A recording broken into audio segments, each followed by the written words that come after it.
Bueno, y ya estamos aquí con la presidenta del Colegio Médico, Ana María Arriagada. Muchas gracias por estar con nosotros, Ana María. Gracias, Fernando, Carolina, a los auditores también. Muy buenos días. Bueno, hay varios frentes que complican al Colegio Médico y a la atención de salud en general, Ana María. Uno tiene que ver con la seguridad. De hecho, en las últimas horas, Carabineros detuvo a un hombre que llegó con una pistola e irrumpió en un CESFAM de Renca. Por una parte, el tema de la seguridad, ustedes van a tener una reunión con el Ministerio del Interior esta semana. Y por otra parte, el déficit presupuestario que tiene a muchos hospitales en una situación crítica. Le propongo que partamos por lo primero. ¿Cuál es la expectativa con la que llegan a esta reunión con el subsecretario Monsalve, considerando que hay otras organizaciones de trabajadores de la salud que ya se han reunido y que se han mostrado decepcionados de que una vez más la oferta de la autoridad sea armar una mesa de trabajo? Bueno, nosotros en realidad estamos esperando esta segunda reunión con el subsecretario Monsalve y su equipo, porque en la primera lo que acordamos fue integrarnos y conocer un poco la matriz crítica que elabora la autoridad. En esa primera reunión el subsecretario nos mencionó, por ejemplo, que habían algunos lugares críticos y en esos hospitales no estaban ninguno de la metropolitana. Nosotros eso nos llamó obviamente profundamente la atención. ¿El Hospital El Pino no estaba? No estaba el Hospital El Pino, ni el Padre Hurtado, otros hospitales que son bastante complejos, no solo por lo que ocurre adentro, sino principalmente las inmediaciones. Entonces, bueno, el subsecretario ahí como con bastante, yo diría, seriedad y humildad también, dijo, bueno, entonces es importante integrarlos a ustedes también y transparentemente, en la medida que eso se permite, porque uno entiende que uno también está trabajando acá con expertos en seguridad y habrá harto de inteligencia que está pasando ahí que uno no conoce, pero sí poder aportar, conocer esos datos y de alguna manera apoyar a la autoridad también en priorizar y entender, porque finalmente uno tiene que volver donde los equipos de salud a decir, miren, en esta reunión pasó lo siguiente, en estos lugares se va a dar este tipo de seguridad, esta otra seguridad va a ser priorizada en estos otros lugares con estos criterios, entendiendo que nosotros no somos expertos en seguridad, pero somos los que vivimos día a día y los equipos de salud lidian día a día con este tipo de desempeño laboral que está en el mundo, porque también quiero señalar que las agresiones han ido en aumento en todo el mundo. ¿Sí? Sí, y afectan de los espacios laborales, salud es uno de los más afectados, porque en el fondo se juntan varias cosas. Se junta como mucha angustia de parte de los pacientes, sus familiares, se juntan a veces largas horas de espera, hay mucha tensión, muchas veces situaciones que son comunicacionalmente complejas y somos además servicios que estamos abiertos día y noche, 24 Claro. horas. Por eso los servicios de urgencia son de los lugares más afectados siempre por hechos de este tipo. Además, hay una situación que le quería preguntar a la presidenta del Colegio Médico, Ana María Arriagada, que es muy complejo, porque cuando estamos hablando de salud mental, no estamos hablando de un padecimiento o una enfermedad que durante tu vida eventualmente puedes mejorarte, puede de alguna manera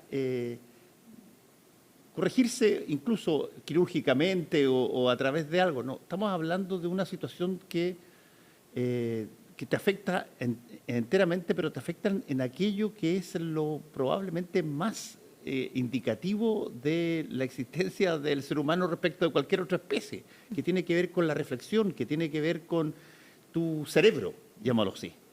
Y desde ese punto de vista, la atención a personas que tienen problemas de salud mental no es algo que uno pueda decir, mira, vamos a mejorar a esta persona en el sentido clásico de que si te quiebras un brazo, bueno, te ponen un yeso y te hacen una cosa y terminas jugando tenis de nuevo. Y eso es una situación bien, entiendo yo, que debe ser bien mortificante para sobre todo el entorno de las personas que tienen problemas de salud mental. Por supuesto, estamos hablando de uno de los escenarios donde se dan situaciones a veces complejas, incluso violentas, que tiene que ver con la atención de pacientes con patología de salud mental. Y aquí yo quiero recalcar, como de nuevo, el compromiso de los funcionarios de salud con la atención.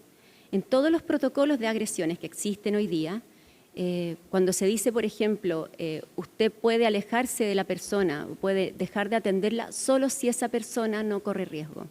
Lo que quiero señalar con esto es que en el fondo el personal de salud tiene como un cometido bastante único, en que no puede abandonar, aunque el espacio esté siendo bastante violento, a menos que exista otra persona que pueda tomar su lugar. Si no existe esa persona, tienes que seguir atendiendo a esta persona.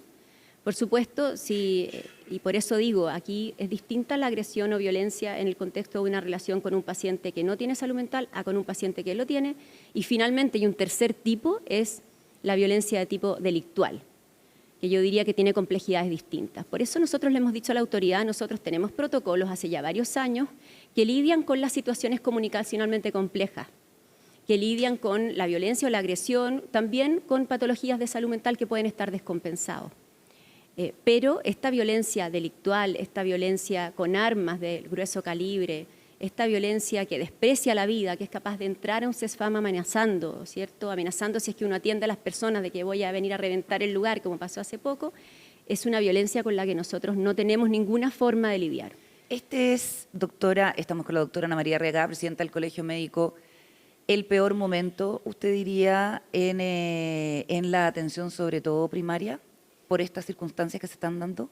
Yo diría que es un momento muy crítico, no sé si como el peor, ¿no? Porque uno ha tenido en la historia de este país como momentos tan críticos también, pero yo diría que es un momento muy crítico en la atención primaria, en los servicios de urgencia, y por eso es muy importante, y yo ahí concuerdo con la visión como, yo no diría pesimista, pero creo que nosotros hoy día nos sentamos con la autoridad con un criterio de realidad porque sabemos las cosas que han resultado y las que no. No quiero desechar tampoco las mesas de trabajo, porque hay efectivamente mesas de seguridad que funcionan hace ya varios años y en algunos servicios han sido bastante virtuosas. Y habrá que copiar. La presidenta de la Confusam decía que en el fondo ya pasó la etapa como de en el fondo sentarse a la mesa y tener estas especies de catarsis, que es lo que permite.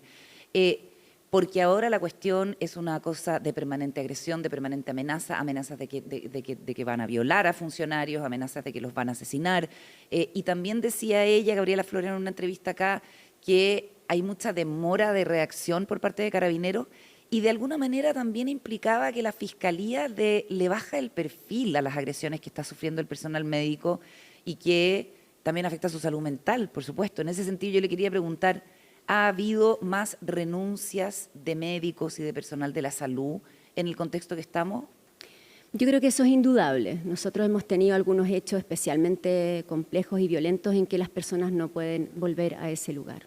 Yo creo que tiene que ver con una cosa bien natural, que es como el estrés postraumático, ¿cierto? El miedo que eso produce. Hace hartos años atrás, el 2019, los médicos generales de zona, que son los médicos recién egresados más jóvenes que van a ser en el fondo médicos generales en distintas zonas y luego vuelven a hacer una especialidad, el 70%, 60% de ellos mencionaba miedo en su lugar de trabajo. Nosotros el año pasado, en abril, tuvimos un caso de un médico en una emboscada en la Araucanía, que si no se pone el brazo en la cara probablemente hubiera perdido un ojo u otra parte de su cabeza, digamos, porque recibió más de 20 perdigones. Esas son experiencias muy límites y que sin duda limitan a la persona. Pero si la persona incluso persevera y vuelve a trabajar en ese lugar, que es lo que muchos de los funcionarios hoy día en los centros de salud primarios y todo manifiestan, nos queremos quedar acá porque tenemos arraigo con nuestra comunidad, igual van dejando una mella. Por eso yo concuerdo que hoy día las mesas tienen que ser más operativas. La ministra del Interior señaló que aparte de esta matriz crítica iban a haber como medidas concretas de seguridad.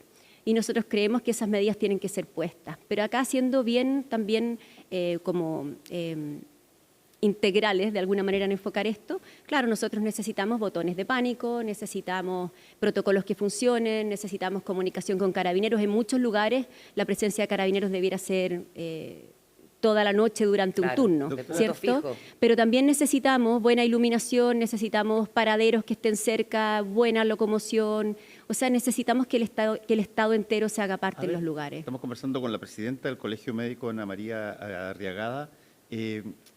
Ana María, ¿cómo se mide, cómo se sabe si es que un país está mejorando o no mejorando en su relación con la salud mental? ¿Es por estadística? ¿Se miden las personas que entran a establecimientos por este problema? ¿Cómo se puede saber una cosa como esa? Siempre. ¿Dónde estamos nosotros dentro del ámbito del planeta, digamos?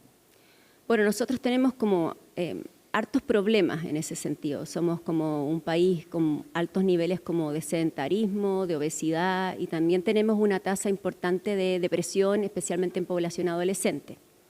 Tenemos sin duda avances, pero todavía no nos podemos hacer cargo de toda la demanda que tenemos. Tenemos depresión y otras patologías de la esfera mental en el GES, por ejemplo, y por lo tanto hay acceso a los medicamentos. Tenemos una salud mental que cada vez tiene más presencia en la comunidad, pero aún no tenemos suficientes psiquiatras y sobre todo psiquiatría infanto-juvenil. Y hemos ido migrando a un sistema en que se integren camas psiquiátricas en los hospitales generales, que tiene que ver con un modelo en que la psiquiatría esté integrada con el resto, ¿cierto?, de las especialidades. Y aquí hay centros que lo han logrado hacer muy bien, otros no tanto. Tenemos una gran falencia de psiquiatras en los servicios de urgencia todavía. Y bueno, la verdad que nosotros nos manejamos siempre por indicadores como epidemiológicos, ¿no?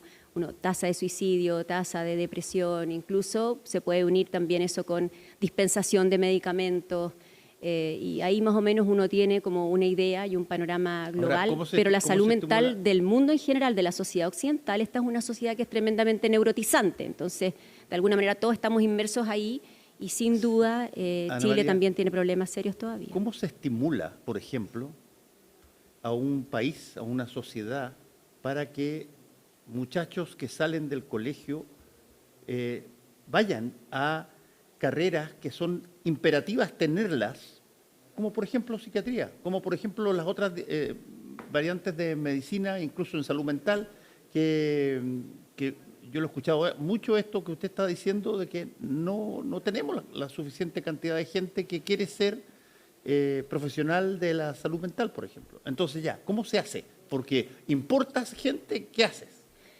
Eso se tiene que planificar. Y mientras tanto, yo diría que tampoco la salud mental se construye necesariamente siempre con el especialista más complejo. Por ejemplo, el psiquiatra.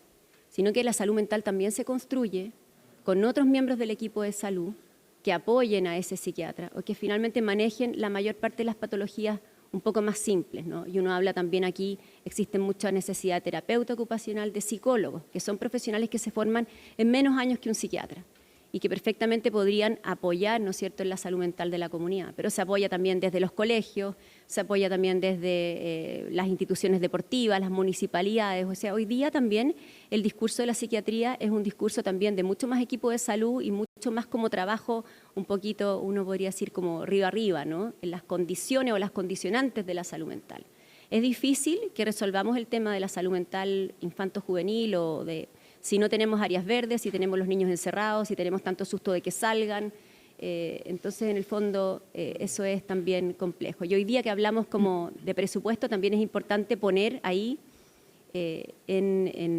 intencionar, digamos, que haya más presupuesto para salud mental. Doctora, ya vamos a hablar de presupuesto y del déficit y de los hospitales, que algunos de ellos están derechamente quebrados y están con quirófanos sin funcionar y una serie de cuestiones muy críticas. Pero volviendo al tema de la seguridad, ¿ustedes serían partidarios de que se implementaran medidas como guardias armados o el establecimiento de militares en un perímetro en que los centros de salud fueran infraestructura crítica? Entendiendo que la infraestructura crítica pasa por un reglamento de uso de la fuerza y es algo que está hoy día en discusión, si eso se aprobara como una ley de infraestructura crítica, nosotros hemos señalado que tan crítico como una antena parabólica, un canal de televisión, es un hospital y un CESFAM. Por lo tanto, ahí tendrá que estar la presencia policial o la que sea determinada por esa ley.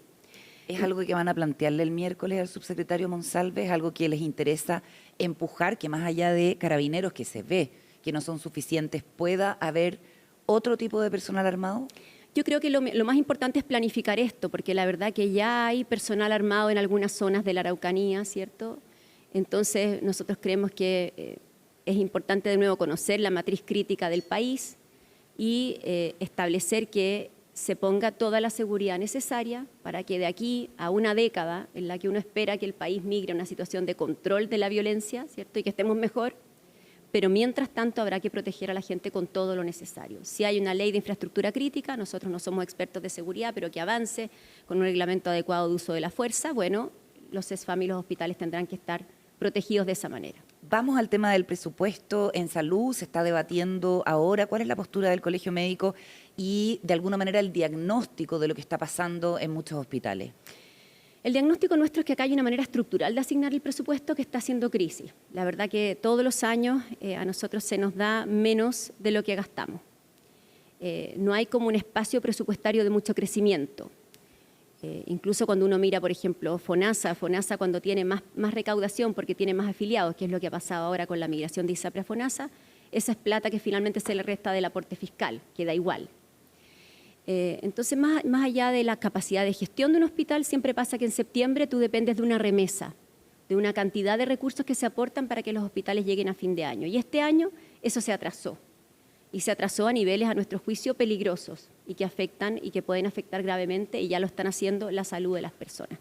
Y por eso nosotros somos críticos no solo del momento actual, sino de la forma como se asigna presupuesto en salud.